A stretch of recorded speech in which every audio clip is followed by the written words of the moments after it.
Hello friends, कैसे हैं आप? आपकी भरपूर ताकत, आपका भरपूर विश्वास मुझे और मेरी टीम को प्राप्त हो रहा है और आशा करता हूं कि ये ताकत, ये विश्वास हमेशा आपका हमें प्राप्त होता रहे। जैसा कि आपको मालूम है कि आज हमारी बैठक डायरेक्टर जनरल महोदया के साथ थी और इस बैठक में जो हमारा कॉमन इशू का जो रिप्रेजेंटेशन था उस पर डिस्कशन हुआ। सबसे पहला पॉइंट जो हमारा था नॉर्म्स को लेकर था और नॉर्म्स को लेकर हमने बड़ा स्ट्रांगली अपने जो भी हमारे जो मुद्दे थे उनको रखा। जैसा कि आपको मालूम है कि हमने मिनिस्टर साहब से 20 फरवरी 2020 को मीटिंग किया था, उसके बाद ये नॉर्म्स कमेटी को कंस्टिट्यूट किया गया। लेकिन कंस्टिट्यूट तो किया गया, लेकिन हमारा ऑब्जेक्शन इस पर ये रहा कि सिर्फ उसमें डॉक्टर्स को इंक्लूड किया गया और फिर भी हमने अपनी जो रिप्रेजेंटेशन है वहाँ पे सबमिट कराई और 18 पेज की रिप्रेजेंटेशन हमने वहाँ सबमिट कराई और हमको पूरी उम्मीद थी कि भाई उसमें हमारी तरफ से जो भी कुछ हमने रखा है वो उसको कंसीडर किया जाएगा। लेकिन जो हमें आभास हुआ उसके अकॉर्डिंग हमने उसको ऑब्जेक्शन किया और मिनिस्टर साहब को कंप्लेंट की कि इसमें कहीं ना कहीं जो हमारी डिमांड है उसको नहीं सुना जा रहा है और वो जेन्युइन डिमांड है कि हम चाहते हैं कि जो हॉस्पिटल बनता है वहाँ पे एमएस को अगर आप डिप्यूट करते हैं तो वहाँ पे हर डिपार्टमेंट में हमारा सीनियर भी क्रिएट होना चाहिए, सीनियर का पोस्ट। तो ये बातें हमने आज सामने फिर से डायरेक्टर जनरल महोदया के सामने रखी और साथ ही साथ हमने जो नॉर्म्स को लेकर रखा तो उसमें जो डाइंग कैडर है, डाइंग कैडर को लेकर भी हमने रखा कि जो हमें जो थोड़ा आभास हुआ वो ये था कि भाई जो डाइंग कैडर है उसको इंक्लूड नहीं किया जा रहा है नॉर्म्स के अंदर। और अगर डाइंग कैडर को इंक्लूड नहीं किया जाएगा तो उससे प्रॉब्लम ये होगा कि भविष्य में जब भी ये डॉक्यूमेंट तैयार होगा तो जब किसी एमएस के पास जाएगा या आरडी के पास जाएगा तो वो सिर्फ उसी में उसको देख के ही वो आगे डिमांड करेंगे। अब वो उसमें रिफ्लेक्ट ही नहीं होगा वो पोस्ट, तो आगे प्रमोशंस का कैसे चैनल बन पाएगा। तो ये हमारा ऑब्जेक्शन था उस पर कि ये उसमें इस तरीके से नहीं हो रहा जैसे होना चाहिए। तो इन सब तथ्यों को हमने जब रखा डायरेक्टर जनरल महोदया के सामने तो उनका ये कहना था कि अब क्योंकि जो हमने मिनिस्टर साहब को भी कंप्लेंट किया था तो उन्होंने बोला कि अब ये कमेटी रिकन्स्टिट्यूट होगी। तो अभी फ़िलहाल के लिए ये है कि नॉर्म्स की कमेटी रिकन्स्टिट्यूट होगी और हमने उस पर भी यही रखा कि अगर ये रिकन्स्टिट्यूट होती है तो उसमें हमारा जो भी इशू है, जो भी हमारे पॉइंट्स हैं उसको इंक्लूड किया जाए। कम से कम हमको ये पता तो रहे कि भाई हमें आप ना कर दीजिए, लेकिन बताइए तो सही ना क्यों कर रहे हैं, लेकिन हमारी बात को हमें क्लियर होना चाहिए कि वो हमारे साथ क्या किया जा रहा है। तो नॉर्म्स को लेकर तो रिकन्स्टिट्यूट होगी कमेटी, ये मैं आपके सामने रखना चाह रहा था। दूसरा बात, सनत नगर और लुधियाना की जो सेंक्शन स्ट्रेंथ निकली है, सनत नगर हमारा सुपर स्पेशलिटी हॉस्पिटल है, वहाँ 150 बेडेड की सेंक्शन स्ट्रेंथ निकली अभी रिसेंटली। उस पर हमने ऑब्जेक्शन किया है कि वहाँ पे हमारा पूरा का पूरा लॉन्ड्री डिपार्टमेंट वहाँ से अबॉलिश कर दिया गया और सीनियर ओटी टेक्नीशियन की पोस्ट को भी वहाँ से अबॉलिश कर दिया गया और एमआरओ की पोस्ट की भी वहाँ पे रिक्वायरमेंट थी और वो भी उसमें इंक्लूड नहीं की और जो एसटीए की पोस्ट है वो 4 से रिड्यूस कर 7 से रिड्यूस करके 4 कर दी गई। तो उसको लेके हमने ऑब्जेक्शन किया और साथ में हमने जो लुधियाना का जो सेंक्शन स्ट्रेंथ है उसको लेके बात को रखा कि 300 बेड का जो सेंक्शन स्ट्रेंथ आप निकाल रहे हैं सुपर स्पेशलिटी का, उसके अंदर कोई भी सीनियर टेक्नीशियन की पोस्ट को आपने रिकमेंड नहीं किया। तो ये कैसे होता है कि कोई भी सेंक्शन स्ट्रेंथ किसी हॉस्पिटल में निकल रही है 300 बेड की तो दूसरे किसी स्टेट में निकल रही है 300 बेड की, लेकिन फैसिलिटी सेम है लेकिन वो डिफरेंट है। तो ये हर बार ऐसा क्यों होता है? तो इस पर हमारा ऑब्जेक्शन था और इस पर जो हमारे दीपक मलिक जी हैं, डिप्टी डायरेक्टर हैं, उनका ये कहना था कि कमेटी कंस्टिट्यूट हुई थी तो उस कमेटी की रिकमेंडेशन के अकॉर्डिंग हुआ। लेकिन हमारा ये कहना था कि ये कैसी कमेटी हैं कि एक कमेटी ये कहेगी एक कमेटी ये कहेगी, तो ऐसे काम कैसे चलेगा? तो मैडम ने इस बात को ये रखा कि नहीं, इसके लिए कोई क्राइटेरिया बनना चाहिए। ये ऐसा नहीं होना चाहिए कि एक ही सुपर स्पेशलिटी हॉस्पिटल बन रहा है 300 बेड का, एक 150 बेड का, उसमें अलग है उसमें अलग है, तो ये नहीं होना चाहिए। तो एक क्राइटेरिया ऐसा होना चाहिए ताकि एसएसएच को आसानी से हम लोग देख सकें कि एक जैसा हो रहा है। तो इसके साथ दिल्ली एनसीआर को लेकर मैं सभी हरियाणा और दिल्ली के लोगों को मुबारकबाद देना चाहता हूं कि इस मीटिंग में हमारे दिल्ली के रीजनल डायरेक्टर भी मौजूद थे और उन्होंने भी कोशिश किया और हमने भी कोशिश किया और ये निर्णय हुआ कि 2018 से जो हमारी डीपीसी पेंडिंग पड़ी थी, अब वो डीपीसी सेपरेटली की जाएंगी, हरियाणा की अलग और दिल्ली की अलग। और जो वाइडर कैडर को लेके जो डिसीजन हुआ था उसको रिव्यू के लिए फाइल पुटअप किया जाएगा और उसको उस डिसीजन को रिव्यू के लिए जब तक वो उसका कोई डिसीजन नहीं आता तब तक ये डीपीसी सेपरेटली होगी।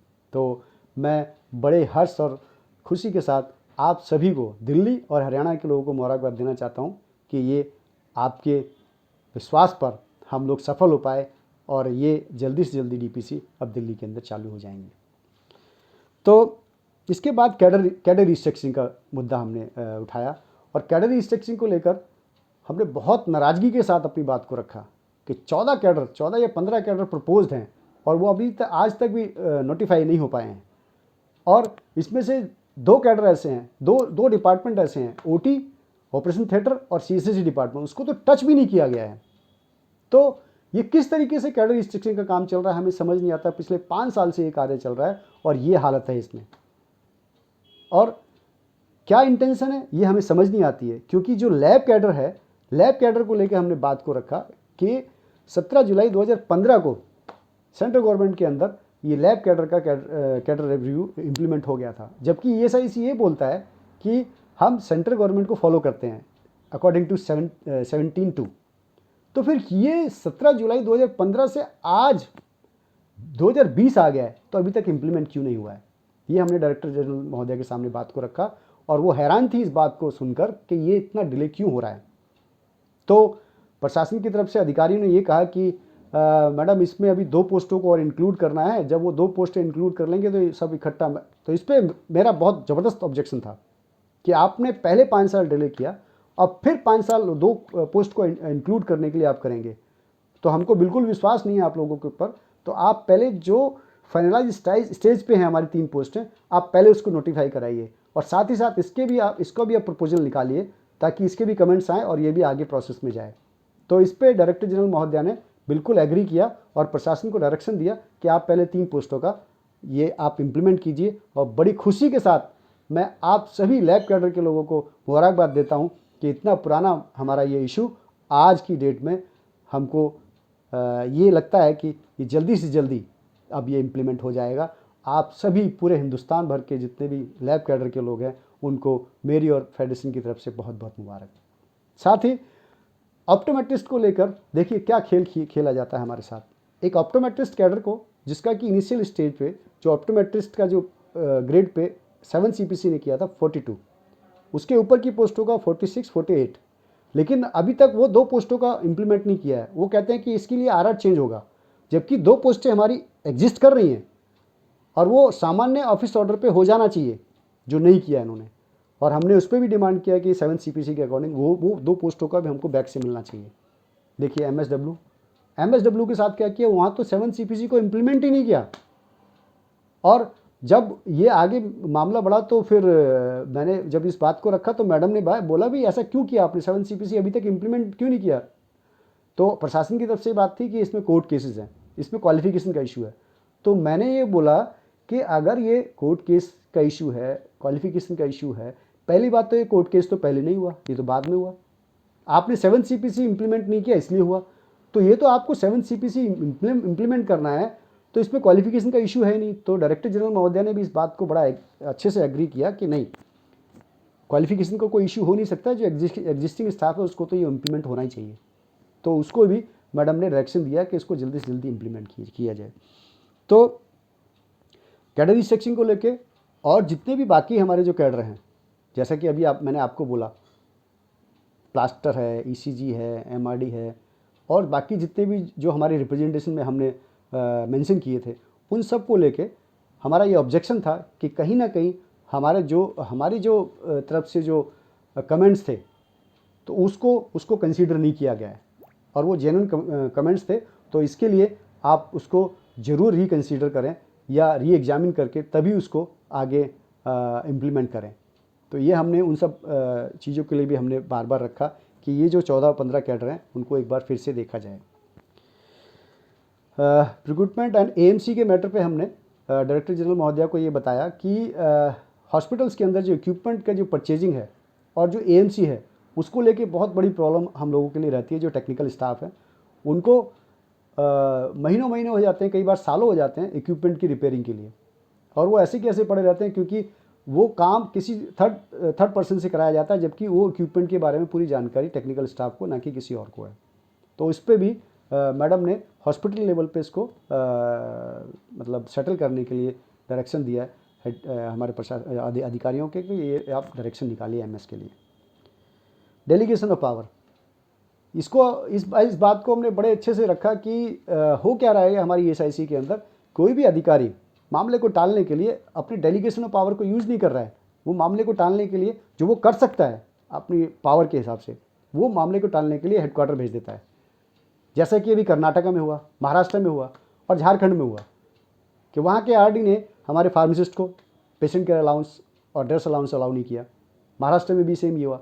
झारखंड के अंदर हमारे टेक्निकल स्टाफ को ड्रेस अलाउंस नहीं दिया जा रहा है। तो ये हो क्या रहा है, ये डेलीगेशन ऑफ पावर को यूज़ नहीं कर रहे हैं लोग, जबकि इंडिया के बाकी स्टेट्स के अंदर ये सब इम्प्लीमेंट हो रहा है। तो इस बात को हमने मैडम के सामने रखा और मैडम ने इसको बहुत सीरियसली लिया और उन्होंने हेडक्वार्टर को डायरेक्शन दिया कि आप इसको आरडीज को आप डायरेक्शन दीजिए कि भाई ये क्यों हो रहा है ऐसा। तो ये भी मामला हमारा जल्दी से जल्दी सेटल हो जाएगा, ऐसा हमको वहाँ से आश्वासन मिला। कोर्ट केसेस, जैसा अभी मैंने बोला आपको कि अगर अधिकारी अपने काम को, अपनी डेलीगेशन पावर को यूज़ करें और जो भी कोई हमारे इशू हैं, जो जेन्युइन इश्यूज़ हैं, उनको अगर वो उस लेवल तक सेटल कर लें तो ये कोर्ट केसेस नहीं होंगे। मैडम को हमने रखा है।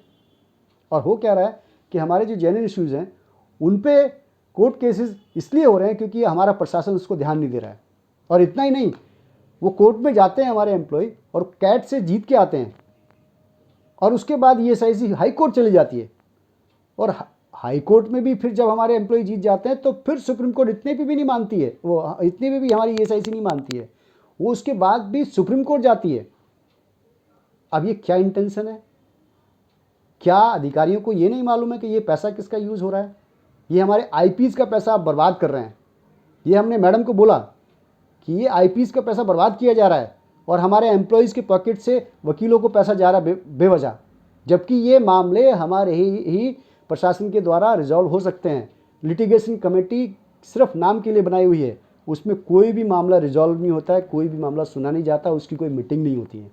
तो हमने मैडम के सामने इस बात को रखा और उनसे रिक्वेस्ट किया कि ये कोर्ट केसेस को हम लोग कैसे रिड्यूस कर सकते हैं, उसके लिए काम किया जाना चाहिए और ये जो मामले हैं हमारे लिटिगेशन कमेटी में ही रिजॉल्व होने चाहिए। तो उसको लेकर भी मैडम ने बहुत सीरियसली इसको लिया और डायरेक्शन दिया इस पे भी कि भाई इसको भी आप कोशिश कीजिए कि ये कोर्ट केसेस हमारे रिड्यूस हों और जितना हो सकता है हम लोग उसको सॉल्व करें। और इसके लिए हमने बहुत बड़ा उदाहरण दिया रेडियोग्राफर्स का।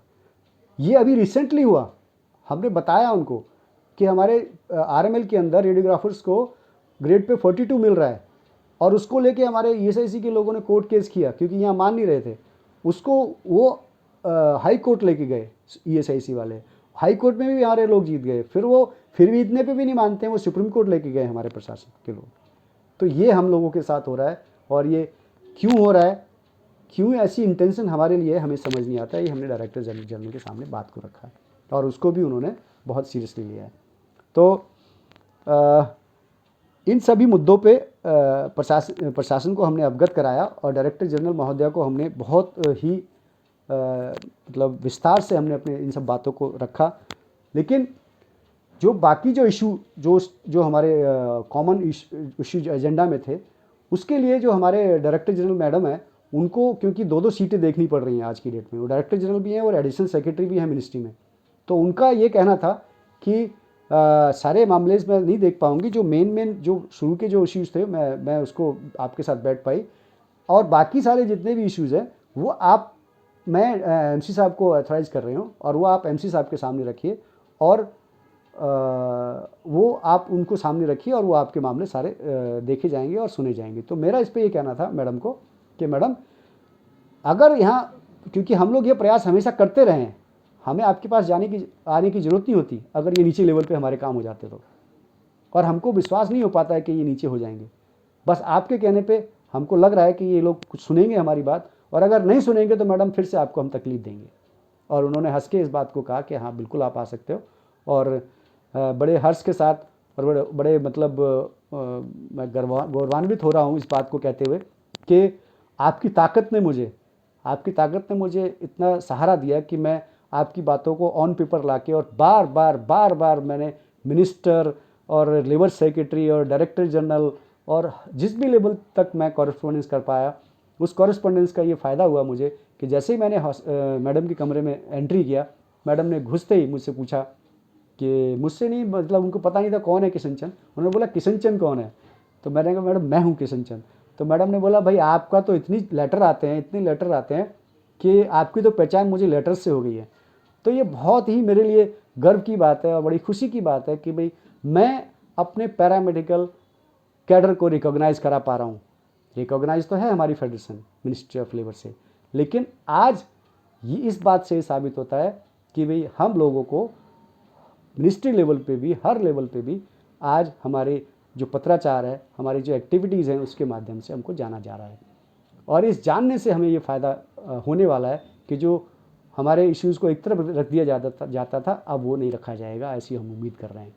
तो साथियों, जो भी कुछ आज हुआ मैंने आपके समक्ष रखा, और मैं एक बार फिर से अपना लैब कैडर और जो हमारे दिल्ली और हरियाणा के लोग हैं उनको मुबारकबाद देता हूं, और आप सभी से ये रिक्वेस्ट करता हूं कि आप धैर्य बनाए रखें। बाकी जितने भी इश्यूज़ अभी पेंडिंग हैं जो हमने सबमिट किए थे, उसको लेके जल्दी से जल्दी मेडिकल कमिश्नर के साथ हमारी मीटिंग होगी, और ये सारे जितने भी पेंडिंग इश्यूज़ हैं उस पर डिस्कशन होगी, और उसका जल्दी ही रिजल्ट आएगा, ऐसी मैं कामना करता हूँ।